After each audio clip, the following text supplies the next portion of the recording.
Hey guys, welcome back to the channel. Today we're going to go over another progressive farmer. This one is January 1959.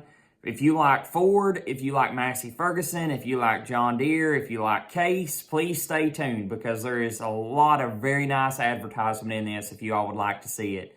Let me know in the comments below if you guys like the Progressive Farmer magazines. I know in the winter months things are kind of slow and it gives us more time to be inside.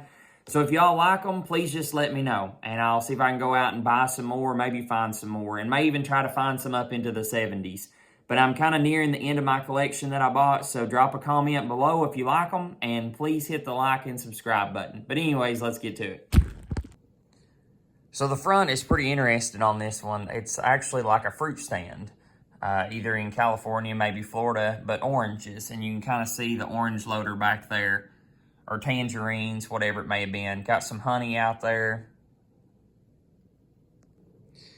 As soon as you open up this magazine, it hits you with that 1959 Chevrolet ad. Some of my younger guys that watches the channel, if you remember the movie Cars, or even some of you older guys that's maybe had grandkids that's watched it, Ramon, the guy that does all the painting, he is a 59 Chevrolet. They used his little pinstripe mustache as part of this styling of this car to make his character. On the other side, you see Goodyear. Goodyear and Firestone have always been real big competitors, and in a lot of these magazines, you'll see a lot of Goodyear Firestone ads. Here's an advertisement advertising the D17 Alice Chandlers. I think they made like a D15, D17, D19, D21. But it's talking about how that even though this tractor is lighter than the others, it was still able to do more work because of the weight balance. This is a pretty neat ad too, bright and dark spots for livestock and poultry. On the left side here, you see the bright sides of each one of these animals. And on the right side, you see the dark spots or disadvantages. So if anybody wants to stop and pause and read that and see how true it is today, I'll let y'all do that. This is a pretty neat article here talking about how this guy's farm layout maximizes his efficiency. Basically making sure that you don't have to go back and forth, that everything is where it needs to be.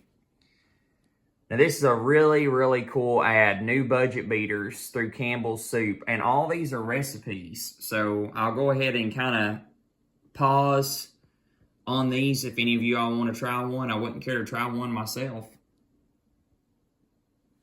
Good and thrifty cooks cook with Campbell's Soups. It says here, go forward for savings. It's the wisest move a farmer can make, and here's why. I'll focus on just this picture here for a little bit. You see a 59 F, I guess they would have been an F600, basically a 2-ton is what a lot of people call them around here. Then you see probably like an 801 series. Can't tell if it's like an 861 or 871. But you see the Power Master here pulling a Ford Combine. And then you see a 59 F100 in the back there, F250. Can't tell with the hubcaps. Now this is really cool on this side. This side is advertising a new 4-wheel drive. And around 58 or 59 is when they started making 4-wheel drive Ford trucks. Here's the Ranchero. Ford trucks cost less to own, less to run, and they last longer too. But I'll go ahead and kind of pause on that picture just for a second and let you all look at it if you want to. But that is just so nice. And new Oliver 550 advertisement. That's kind of their smaller utility tractor. Some of the implements that can go with it. I believe I've talked about it in other videos, especially with this Progressive Farmer. But before they had spreaders, they had fertilized droppers. And there is a fertilized brand, Arcadian, that's advertising some of their new fertilize. So now here's one from a Massey Ferguson, guys. And this is probably the neatest absolute advertising in all of it. So it talks about here some of the all-new lineup for 1959. And it actually turns into like a trifold. New year, new scope.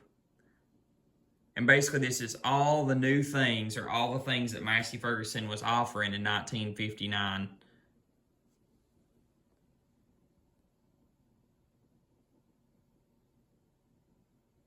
Now, once again, none of this is AI. None of this was computer generated. It was all hand drawn. And that's what's amazing to me about this.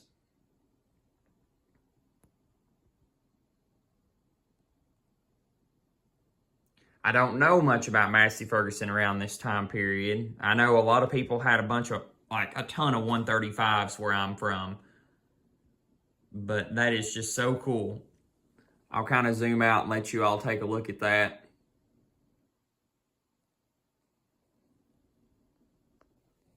Purina Dog Chow. It's Purina for hardworking laddie. And here's an advertisement for an actual drop spreader. New idea here. New idea fertilizer and lime spreader. Now, these style hog feeders like this were very common to my area. East Tennessee was a pretty big hog production state in the 70s and 80s, and there was a lot of these style hog feeders and a lot of these style hog feeders. But now, I guess if you went to go try to find one, you probably couldn't find many of them because a lot of them was scrapped whenever hogs went out. I guess would have been about the 70s or 80s, there was a place in Knoxville called Lay's. Lay's Meats. I don't know, I guess they've maybe tried to come back out with the brand of Lay's again. But anyways, long story short, whenever Lay's quit back in the 80s, the pork industry in Tennessee just kind of fell out. So you can't really find many of these anymore. Now here's one for my Case guys. From the best that I figured out, Case-O-Matic is very similar to the Selecto Speed that Ford had. Don't really know the longevity of them, but I've never really been around Case tractors because there just weren't many around here. Now these are not drawings. These are real photographs right here. Here's one pulling a big 5-furrow plow. Check out that Angus bull right there, how short he is. Now you take one, he's probably going to come up to about right here, but back in the 50s, whenever Angus first kind of got big in the United States, they were a pretty short, stocky cow. New Case chopper, spraying, cultivating, filling up those hog feeders we talked about. Now on the back here, it talks about all the things that Case is trying to promote. Ask your Case dealer to demonstrate the Case-O-Matic drive on your farm. Just never cut out, never mailed. But here's all the things that Case was offering at that time.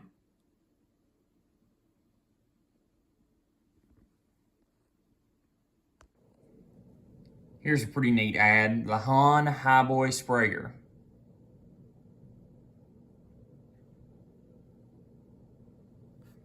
And on the other side, a 59 Oldsmobile. There's a lot of very cool history on Oldsmobile. A lot of kind of first things that Oldsmobile experienced. So if y'all ever get the chance, go out and check that out. Now here's a really cool one for my green fanboys. The old 2 cylinders. Once again, I mean, I don't know, it'd be hard for a computer to replicate that. Like I said, when you have something that's hand-drawn, it's just beautiful. A little girl out feeding her chickens and Dad and all his buddies talking about their new tractor. Pulling a big 5-bottom plow. And there you got the train over there running too. You got some type of spring tooth harrow over there and got a cultipacker down here in the disc. That's just awesome. Check that out. Smith & Wesson 38. 5-inch barrel, 2-inch barrel. $24, $32. Save, save, save. Big IH winter clearance. Now that was one ad that I did not see in this edition of Progressive Farmer was International Harvester. So I guess that this was their way to get an ad in real quick. Big new trade-in allowance plus early trader's bonus. Liberal allowance on your old equipment. Now I'll end with a super, super odd, but super, super cool ad here on the back here. New Fordson Power Major Diesel. Now these are tractors that they tried to bring them over to the States and kind of gain popularity with them, but Fordson just really, there was a few of them around here, but they never really took off. But those things were hosses from what I've heard. And a lot of you guys may be over in the UK if you're watching this. There's probably a lot of Fordsons over there, but just not many of them ever made it to the States. Thank you guys so much for all those y'all that stuck around to the end of this video. I can't tell each and every one of you all how much I appreciate all the likes, the views, the comments. It's really cool being able to interact with people all over the world. So thank you all for all that you've watched, all that you've liked, every one of you all that's subscribed. Thank you all very much. And I hope each and every one of you all have a very blessed day.